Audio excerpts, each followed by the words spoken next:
ಸಾಯಿರಾಮ್. ಸಮರ್ಥ ಸದ್ಗುರು ಸಾಯಿನಾಥ್ ಮಹಾರಾಜ್ಗೆ ಜೈ.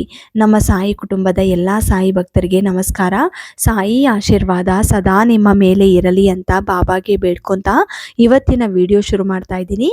ಇವತ್ತಿನ ವಿಡಿಯೋದಲ್ಲಿ ಸಾಯಿಯಪ್ಪ ಏನು ಹೇಳ್ತಾ ಇದ್ದಾರಂದರೆ, ಬೇಡಿರೋ ಬೇಡಿಕೆ ಈಡೇರಿಲ್ಲ ಅಂತ ಕೋಪಾನ ಮಗು, ನಿನ್ನ ನೋವು ಬೇಡಿಕೆ ಎರಡೂ ಕೂಡ ದೂರ ಮಾಡುತ್ತೀನಿ.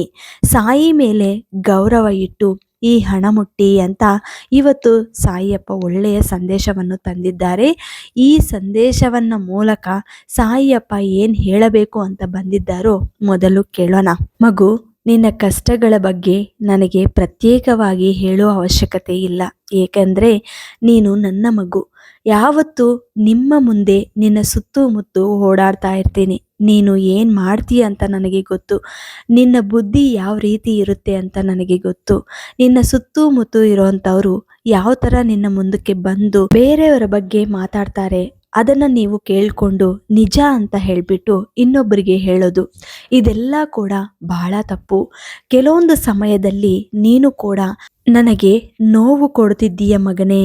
ಯಾಕಂದರೆ ಈ ಸಾಯಿ ಮಗು ಅಂತ ಅಂದಮೇಲೆ ಸಾಯಿ ಯಾವ ರೀತಿ ಹೇಳ್ತಾರೆ, ಈ ಸಾಯಿ ಹೇಳಿರೋ ಅಂಥ ಸಂದೇಶವನ್ನು ಕೇಳಿದ ನಂತರ ಇನ್ನೂ ತಪ್ಪುಗಳು ಮಾಡ್ತಾ ಇದ್ದರೆ ನಾನು ಏನು ಮಾಡಲಿ?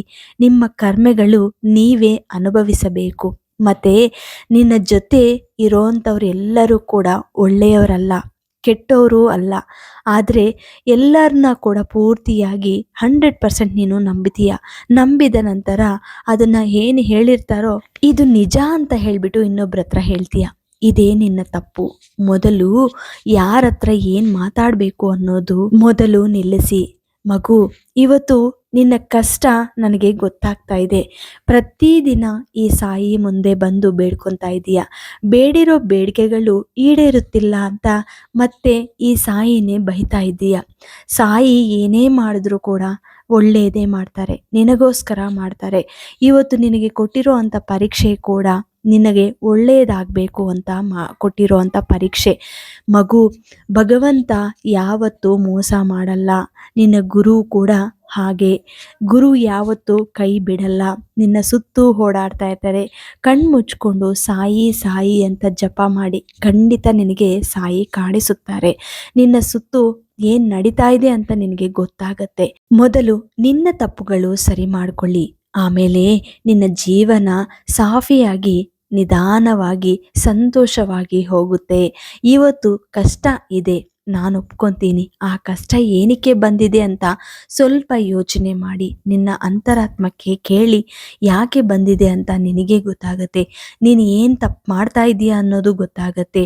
ನನಗೆ ಗೊತ್ತು, ನನ್ನ ಮಗು ಯಾರಿಗೂ ಮೋಸ ಮಾಡಲ್ಲ, ಯಾರದು ಕೇಳಲ್ಲ, ಯಾರ ಮನಸ್ಸಿನಲ್ಲಿ ಏನಿದೆಯೋ ಅನ್ನೋದು ಗೊತ್ತಾಗಲ್ಲ. ಇದೊಂದು ವಿಷಯ. ಮಗು, ಒಂದು ಕೇಳಿ, ನಿನ್ನ ಬೇಡಿಕೆಗಳು ಈಡೇರಬೇಕು ಅಂದರೆ ಈ ಸಾಯಿ ಮಾತು ಕೇಳಿ. ಯಾವಾಗಲೂ ಸಂತೋಷವಾಗಿ ಇರ್ತೀಯ. ಜೀವನದಲ್ಲಿ ಈಗಿರೋ ಕಷ್ಟಗಳು ತಾತ್ಕಾಲಿಕವಾಗಿ ಇರುತ್ತದೆ, ಅದೇನು ಶಾಶ್ವತವಲ್ಲ. ಹಾಗೆಯೇ ಸಂತೋಷವ ಕಾಲ ಕೂಡ ಶಾಶ್ವತವಲ್ಲ.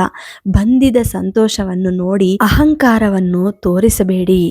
ಆಗ ನೀವು ಕಷ್ಟದಲ್ಲಿ ಇದ್ದಾಗ ಯಾವ ರೀತಿ ಬದುಕ್ತಿದ್ದೀಯೋ ಅದೇ ರೀತಿಯಲ್ಲಿ ಸಂತೋಷವ ಕಾಲ ಕೂಡ ಬದುಕಬೇಕು.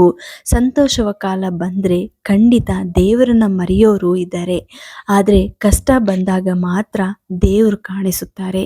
ಇಂಥ ಜನರು ತುಂಬ ಜನ ಇದ್ದಾರೆ. ಇವತ್ತು ಸಾಯಿ ಸಾಯಿ ಅಂತ ಹೇಳ್ತಾ ಇರ್ತಾರೆ, ಆದರೆ ಕಷ್ಟ ಬಂದಾಗ ಮಾತ್ರ ಸಾಯಿ ಕಾಣಿಸುತ್ತಾರೆ. ಮಗು, ಒಂದು ವಿಷಯ ಕೇಳಿ, ಈ ಸಾಯಿ ಯಾವಾಗಲೂ ಜೊತೆನೇ ಇದ್ದಾರೆ. ಯಾರು ನಂಬಿದ್ದಾರೋ ಅವರ ಜೊತೆ ಸದಾ ಇರ್ತಾರೆ. ಕಷ್ಟದಲ್ಲಿ ಇದ್ದೀನಿ, ಸಂತೋಷದಲ್ಲಿ ಇದ್ದೀನಿ, ಆದರೆ ನೀನೇ ಮರೆತು ಹೋಗಿದ್ದೀಯಾ. ನಿನ್ನ ಕಷ್ಟಗಳು ಈಡೇರಿಸಿಲ್ಲ ಅಂತ ನನ್ನನ್ನು ಬೈದರೆ ನಾನೇನು ಮಾಡಲಿ? ನಿನ್ನ ಕೈಯಿಂದ ನೀನೇ ಮಾಡ್ಕೊಂಡಿರೋ ಅಂಥ ತಪ್ಪುಗಳಿಗೆ ಇವತ್ತು ಅದನ್ನು ಅನುಭವಿಸುತ್ತಿದ್ದೀಯಾ. ಮಗು, ಕರ್ಮದಿಂದ ಯಾರು ತಪ್ಪಿಸ್ಕೊಳ್ಳೋಕ್ಕೆ ಆಗಲ್ಲ. ಆದರೆ ಸಂಪಾದನೆ ಅನ್ನೋದು ಎಲ್ಲರೂ ಮಾಡ್ತಾರೆ. ದುಡ್ಡು ಇವತ್ತಿರ್ತದೆ, ನಾಳೆ ಇನ್ನೊಬ್ಬರು ಕೈಯಲ್ಲಿ ಇರುತ್ತದೆ.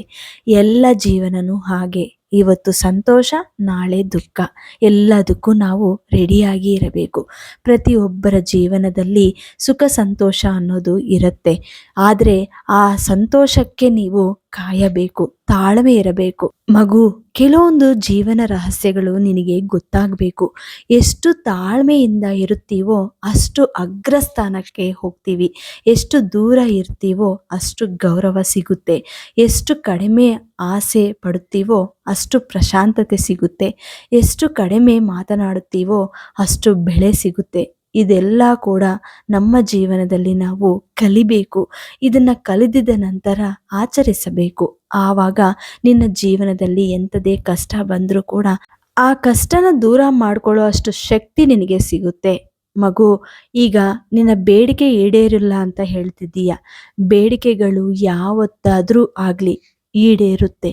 ಆದರೆ ಅದು ಎಷ್ಟು ನಿನಗೆ ಇಂಪಾರ್ಟೆಂಟ್, ನಿನ್ನ ಜೀವನಕ್ಕೆ ಎಷ್ಟು ಉಪಯೋಗ ಅನ್ನೋದು ಭಗವಂತ ನೋಡ್ತಾರೆ.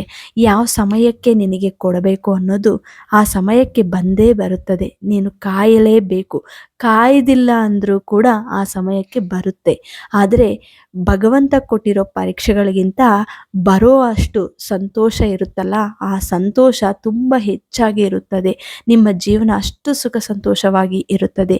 ಇವತ್ತು ದೇವರು ನೋಡ್ತಾ ಇರ್ತಾರೆ, ನೀವೇನು ಮಾಡ್ತಿದ್ದೀರಾ, ಏನು ತಪ್ಪುಗಳು ಮಾಡ್ತಾ ಇದ್ದೀವಿ. ಇದೆಲ್ಲ ಕೂಡ ನಮ್ಮ ಬಳಿಗೆ ಬರುತ್ತೆ. ನಾವೇನು ಮಾಡ್ತೀವೋ ಅದೇ ನಮಗೆ ತಿರುಗಿ ವಾಪಸ್ ಬರೋದು. ಮಗು, ಇನ್ನೊಬ್ಬರ ಮೇಲೆ ದ್ವೇಷ ಸಾಧಿಸೋದು ನಾವು ವಿಷ ಕುಡಿದು ಅವರ ಸಾಯಲಿ ಎಂದು ಕಾಯುತ್ತಾ ಕುಳಿತಂತೆ. ಇದು ನೀನು ಅರ್ಥ ಮಾಡ್ಕೊಳ್ಳಿ. ಯಾರ ಮೇಲೇನೋ ದ್ವೇಷ ಇಡ್ಕೋಬೇಡಿ.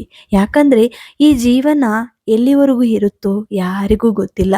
ಇವತ್ತು ನಾವಿದ್ದೀವಿ, ಸಂತೋಷವಾಗಿದ್ದೀವೋ ಅಥವಾ ಕಷ್ಟದಲ್ಲಿದ್ದೀವೋ ಅದೆಲ್ಲ ಕೂಡ ನಮ್ಮ ಹಣೆ ಬರಹ ಅಂತ ಹೇಳ್ಕೋಬೇಕು. ಭಗವಂತನ ಕೃಪೆ ನಮ್ಮ ಮೇಲೆ ಇದ್ದರೆ ಖಂಡಿತ ನಾವು ಎಲ್ಲದರಲ್ಲಿ ಗೆದ್ದಂಗೆ. ಇವತ್ತು ನಿಮ್ಮೆಲ್ಲರಿಗೂ ಸಾಯಿ ಒಳ್ಳೆಯ ಸಂದೇಶವನ್ನು ಹೇಳಿದ್ದಾರೆ. ಈ ಸಂದೇಶವ ಮೂಲಕ ಅಟ್ಲೀಸ್ಟ್ ಯಾರಾದರೂ ತಪ್ಪುಗಳು ಮಾಡ್ತಾ ಇದ್ದರೆ ದಯವಿಟ್ಟು ಸಾಯಿ ಹೇಳಿರೋದು ಸ್ವಲ್ಪ ಯೋಚನೆ ಮಾಡಿ ಏನಕ್ಕೆ ಹೇಳಿದ್ದಾರೆ ಅನ್ನೋದು ಅರ್ಥ ಮಾಡಿಕೊಳ್ಳಿ. ಸಾಯಿ ಯಾವಾಗಲೂ ನಮ್ಮ ಜೀವನ ಚೆನ್ನಾಗಿರಬೇಕು ಅಂತಲೇ ನೋಡ್ತಾರೆ. ಏನೇ ಕಷ್ಟ ಬಂದರೂ ಕೂಡ ಸಾಯಿ ಒಳ್ಳೆಯದಕ್ಕೆ ಆ ಕಷ್ಟ ಕೊಡ್ತಾರೆ. ಮತ್ತು ನಾವು ತಾಳ್ಮೆಯಿಂದ, ಶ್ರದ್ಧೆ, ಸಬೂರಿಯಿಂದ, ಭಕ್ತಿಯಿಂದ ಅದನ್ನು ಅನುಭವಿಸಬೇಕು. ಈ ವಿಡಿಯೋ ಇಷ್ಟ ಆಯಿತು ಅಂದರೆ ನಿಮ್ಮ ಫ್ರೆಂಡ್ಸ್ ಆ್ಯಂಡ್ ಫ್ಯಾಮಿಲೀಸ್ಗೆ ಶೇರ್ ಮಾಡಿ, ಲೈಕ್ ಮಾಡಿ. ಹೊಸದಾಗಿ ನಮ್ಮ ಚಾನಲ್ನ ಯಾರಾದರೂ ನೋಡ್ತಾ ಇದ್ದರೆ ದಯವಿಟ್ಟು ಸಬ್ಸ್ಕ್ರೈಬ್ ಮಾಡಿಕೊಂಡು ಸಪೋರ್ಟ್ ಮಾಡಿ. ಮತ್ತೆ ಇನ್ನೊಂದು ವಿಡಿಯೋದಲ್ಲಿ ಭೇಟಿ ಆಗ್ತೀನಿ. ಅಲ್ಲಿವರೆಗೂ ನಮಸ್ಕಾರ. ಸರ್ವೇ ಜನ ಸುಖಿನೋ ಭವಂತು. ಜೈ ಸಾಯಿರಾಮ್.